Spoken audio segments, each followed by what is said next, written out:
ये हैं 70% दिव्यांग शिक्षक राजेश, जो दुमका स्थित सिद्धू कान्हू विश्वविद्यालय में अपनी सेवाएं दे रहे थे। लेकिन इनके साथ कुछ ऐसा हुआ कि पिछले 5 महीने से भी अधिक समय से ये धरने पर बैठे हैं। आइए जानते हैं इन्हीं से। तो राजेश, आप मई की शुरुआत 3 मई से आपका धरना जारी है। बीच में आप दुमका गए भी थे अपने विश्वविद्यालय, कुछ चिट्ठियां भी आपको मिली थी। अभी की क्या स्थिति है, अभी क्या हो रहा है आपके मामले में? मैं लेटर लेके विश्वविद्यालय पहुंचा था, तो वहां मेरा काम नहीं हो पाया।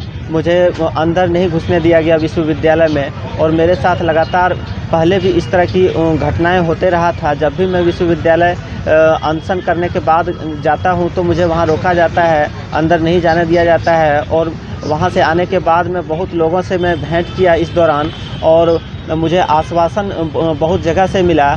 और श्री रविंद्रनाथ महतो जो स्पीकर हैं, स्पीकर महोदय के द्वारा मुझे पत्र दिया गया था, और वे प्रयास भी किए कि इन्हें राज्यपाल से मिलाया जाए। लेकिन एडीसी साहब को उन्होंने फ़ोन किए और एडीसी साहब ने स्वीकार नहीं किए, भेंट करने का परमिशन नहीं दिया गया। मैं बहुत कोशिश किया कि मैं किसी तरह महामहिम राज्यपाल महोदय के पास पहुंचूं, उनको अपनी समस्या बताऊं, उनसे वार्ता कर सकूं, लेकिन ऐसा नहीं हो पाया। मैं लाख कोशिश करने के बाद भी वहां नहीं पहुंच पाया। मैं बहुत लोगों से रिक्वेस्ट किया कि मुझे महामहिम से भेंट कराया जाए, लेकिन मैं सफल नहीं हो पाया, और लगातार मैं कोशिश कर रहा हूं। आज भी मैं श्री बादल पत्रलेख जो हमारे स्थानीय विधायक हैं और कृषि मंत्री भी हैं, उनसे भी मैं रिक्वेस्ट किया हूं, और उन्होंने आश्वासन दिए हैं कि आपकी समस्या का निदान करने का मैं प्रयास कर रहा हूं। और मैं और भी बहुत सारे लोगों से मैं भेंट किया हूं,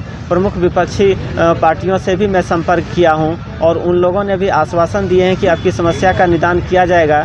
लेकिन सिर्फ आश्वासन ही मिल पाया है, अभी तक मेरा समस्या का उचित समाधान नहीं हो पाया है।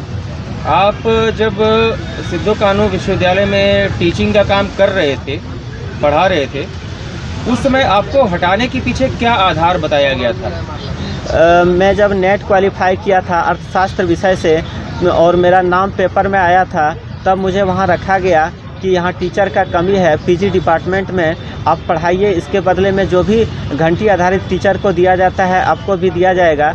इस बेसिस पर मैंने पढ़ाना शुरू किया, और जब मुझे कुछ नहीं मिल रहा था, मैंने 1 वर्ष से अधिक समय तक वहाँ सेवा दिया, और कुछ नहीं मिल पाने के वजह से मैं वीसी से बहुत बार संपर्क किया, भेंट किया, और वहाँ से कुछ नहीं हो पाया। तब मैंने महामहिम राज्यपाल महोदय श्री रमेश बैस से भेंट किया था, और इनसे भेंट करने के बाद इन्होंने आदेश दिए थे कि इसे पैसा दिया जाए, फ्री में इससे काम नहीं लिया जाए। और इन्होंने फटकार भी विश्वविद्यालय को लगाए थे कि फ्री में काम क्यों लेते हैं। तो इससे नाराज़ होकर विश्वविद्यालय पदाधिकारियों ने मुझे वहाँ से हटा दिया।